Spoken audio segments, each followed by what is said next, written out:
Hello everyone, my name is Sir Jason Hambre and I'm here to create a simple thumbnail from PicMaker.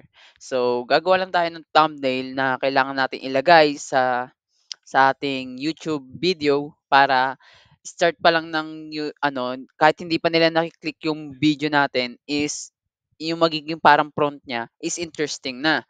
So, ano nga ba ang thumbnail? Yun yung nakikita niyo sa mga YouTube video na simula pa lang is may naka-edit na mga picture and may mga text na nagsasabi na ito yung video na ginagawa nila. So, without further ado, let's get started. So, first, punta muna kayo sa PicMaker and at mag-sign in muna kayo para magkaroon kayo ng account. And then, kapag natapos nyo na po yun, magkakaroon na po tayo ng, geto, nandito na tayo sa homepage nila. Tapos, di ba, gagawa tayo ng thumbnail. So, kailangan natin ng design ng size ng documents is pang thumbnail. So, ang PicMaker is nagpo-provide po siya ng mga thumbnail. Katulad neto, nag-provide na po siya ng thumbnail. So, ang gagawin na lang po natin is i-click natin kasi kailangan natin yung sizing ng thumbnail. Kaya click natin and then mapupunta na po tayo dito. So, ayun, napunta na po tayo dito sa documents ng thumbnail para makuha natin ganitong sizing ng gagawin nating thumbnail. So, first, ang una natin gagawin is gagawa na tayo ng thumbnail. Ang ginawa ko dito, bago pa lang ako magsimula na mag-create ng thumbnail is nag-upload na ako ng mga kailangan kong i-upload dito sa thumbnail para ika-copy paste ko na lang po. So, ayan.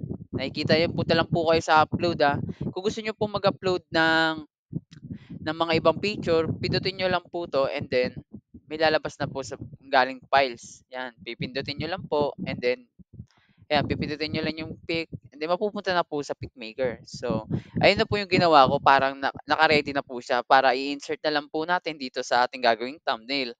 So, siyempre, magki-create po muna tayo ng background. Ito, kiklik lang natin yung in-upload kong background. Click lang natin siya, double click, and mag-a-appear na dun siya sa ginagawa nating documents. Yan. Oops, nakadalawa. Delete lang natin isa.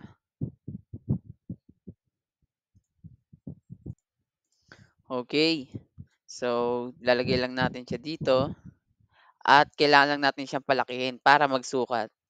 Kasukat na sila doon sa documents. Ang mas maganda rin po is tawag nito, sobrahan niyo yung pagpapalaki para sakop niya lahat ng borders. Yan. So, yan, meron na tayong background border. And then, ang mangyayari naman ngayon dito is maglalagay na tayo ng ating mga picture using ito upload nag-upload lang tayo ng mga pic. Ang next naman natin is maglalagay tayo ng mga pic natin para sa gagawin nating thumbnail. So, first, piliin lang muna natin ang ating pic and then, syempre, nadoble. Lagay lang natin para tayo yung makita dun sa thumbnail. Ay, kay gantong channel to po, ganun. Yung para ma-recognize kagad tayo na kung kanino tong channel na to. So, gagawin lang natin is, lagay lang natin. And then, pwede ba siya lagyan ng border? Wait lang. Tignan natin kung pwede siya lagyan ng border. Hmm.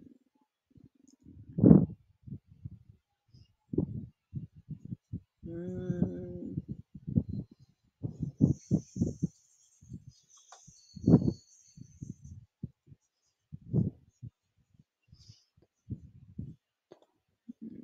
Place. Bawal siya lagyan ata. Pero okay lang yan. At least, nandiyan pa rin tayo. Nandiyan pa rin yung pic natin. And then, naglalagay naman tayo ng mga other pic. Yan pa rin. Ito. Tapos, ito, lagay lang natin yung mga pic na yan. Dito. Siyempre.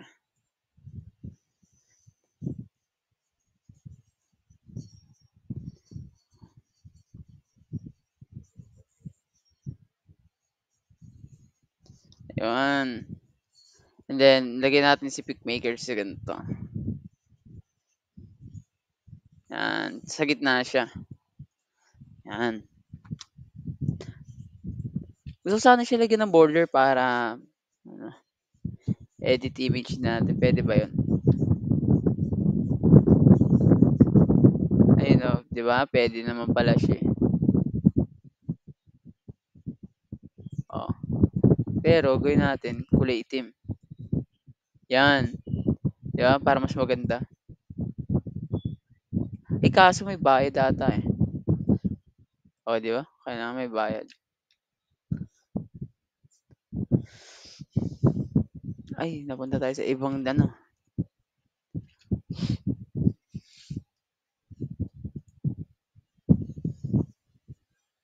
kailangan natin lagyan. Kapag gusto natin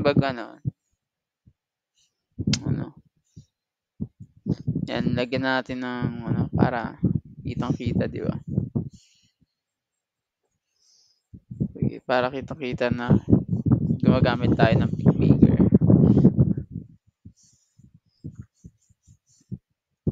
May background remover din pala sila dito. Kaso may mga bayad din, eh. Kaya hindi na natin gagamitin 'yan. And then ayan, meron na tayong ano, so lalagyan na lang natin ng ano, call to action. So punta lang tayo sa text and then maglagay tayo ng, title, ayan. Ayan, lagay lang natin,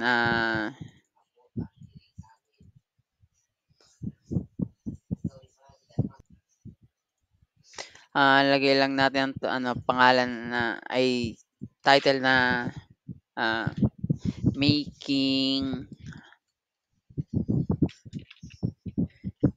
making thumbnail using, using PicMaker. Ayan, ulitan lang natin siya.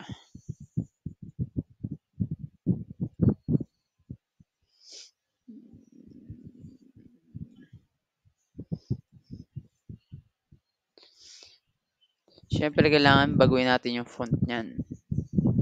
Hanap tayo ng font na pangmaganda.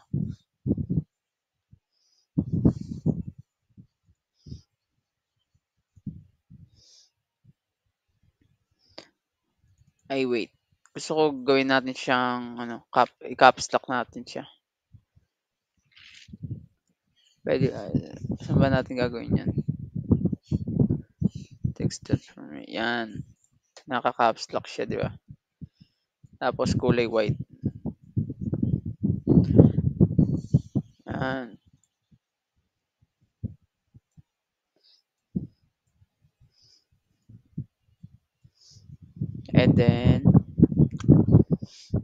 And then sa font niya, hanap tayo ng mga puwedeng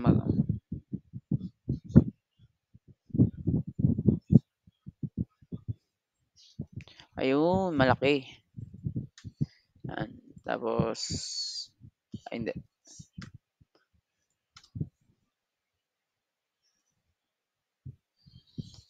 'yan.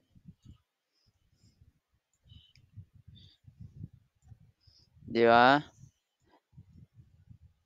Tapos lagyan din natin siya ng ano, puwede ba lagyan ng borders 'to? Wait lang.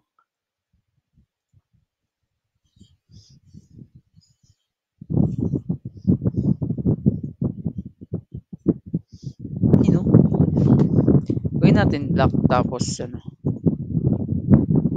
puwede ba black? Ay no, ay may shadow, oh, 'di ba?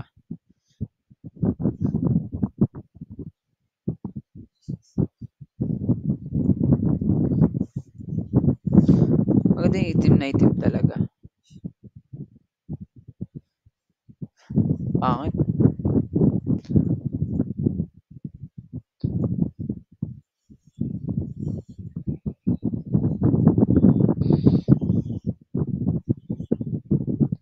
'Yan, pagka po parang ganyan. Tapos ayun, 'di ba may shadow? 'Yan.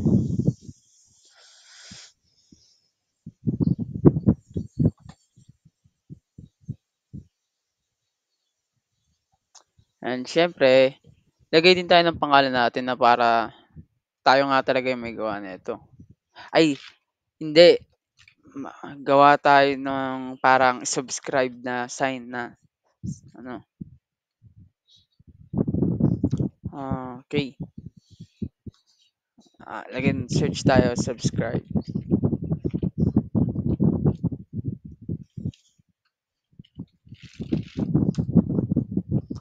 Okey, hanap tayo ng image. Ayun, 'yan, yung ganyan. Save image lang natin as. And then sa download, dun natin siya ilalagay. Ay, kaso AV file 'yan, eh. Pero puwede naman ata 'yan. 'Yan, na-download na natin. Tapos, search lang tayo ng background remover. 'Yan, ayan, background remover. Load image, tapos hanapin lang natin yung ano,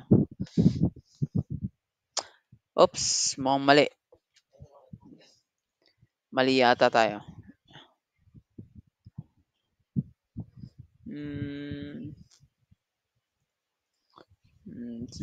hanap natin JPG.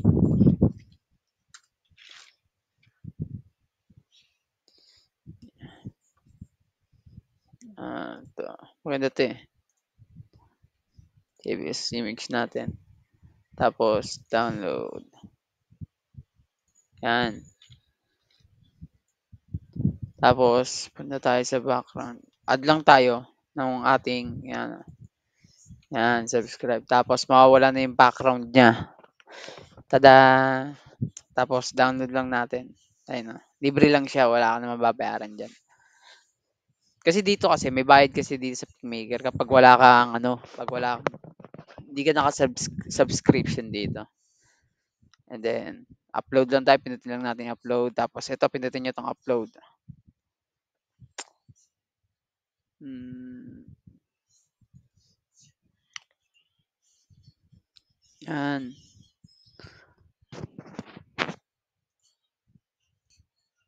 Ayan, na-upload na natin. Kaya click lang natin and then palitan lang natin. Hala, dalawa. Delete lang natin isa. 'Yan. 'Yan, 'di ba?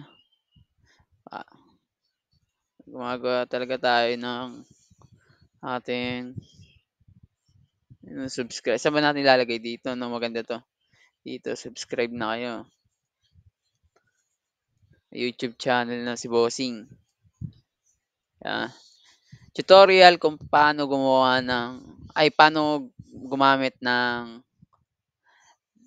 Pickmaker. At gumawa tayo ng thumbnail dito. Ganun 'no, ganun na ita-title natin. 'Yan, pero ito, tutorial naman 'to ng paano gumawa ng thumbnail using Pickmaker, 'di ba? Kaya okey na 'to. So, 'yun, okey na 'yan. So, and mamaya next naman nito gagawa naman tayo ng banner. So, save paano natin siya i-save? Ito, download. Pindutin lang natin 'tong download. Tapos 'yan, click lang natin 'tong download. Add JPG. So, wala ka ng dapat baguhin kasi kapag may mga star yun may mga bayad na, eh. Kaya download lang natin 'yan. Hintayin lang natin. Mabilis lang naman siya. 'Yun. So, that's all guys. Yan. Like and share. Paano ba 'yun? Paano ba yung outro? Subscribe and like and follow for more tutorial of using Pickmaker. You know. So, bye-bye guys.